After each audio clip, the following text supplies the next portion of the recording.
On May 3rd, my mother, my sister-in-law, 13-year-old niece were attacked by an evil and misguided Meitei Hindu mob. You are narrating in the wrong context. Meitei never targeted Christians. Meitei also has a Christian population of around, which is 45% of what the Kuki populations are. Meitei churches are being completely vandalized and razed in the Kuki-dominated areas in Churachandpur. Why are we completely neglecting the issue of narco-terrorism? Churachandpur has become a hub of new Golden Triangle. Poppy cultivations has already come to fact. It's completely one-sided discussion, so I don't want it. It should be neutral. 19 Meitei villages completely 100% evicted, destroyed. Real facts and the truth that we need to address what's happening in Manipur.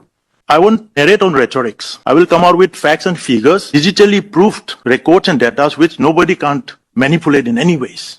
I don't want to interrupt you, but if you could just be as short as possible. We should have 3 minutes for We need to clarify the fact. This crazy evil mob attacked my family home, a Kuki Zomi BJP MLA, an advisor to the Chief Minister of Manipur, was beaten. My name is Florence Nyang Hoilun, a daughter of the Guite clan. The Guite clan belongs to the Paite tribe.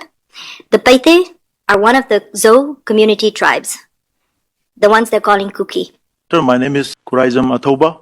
I am a Meitei Hindu that people around here are. There was a gentleman from the Meitei community who spoke, but what a lot of people observed, and he did not really, he didn't get enough time. And can you remind me what his name was? Mr. Athoba. He was from the Meitei community. His name is Mr. Athoba.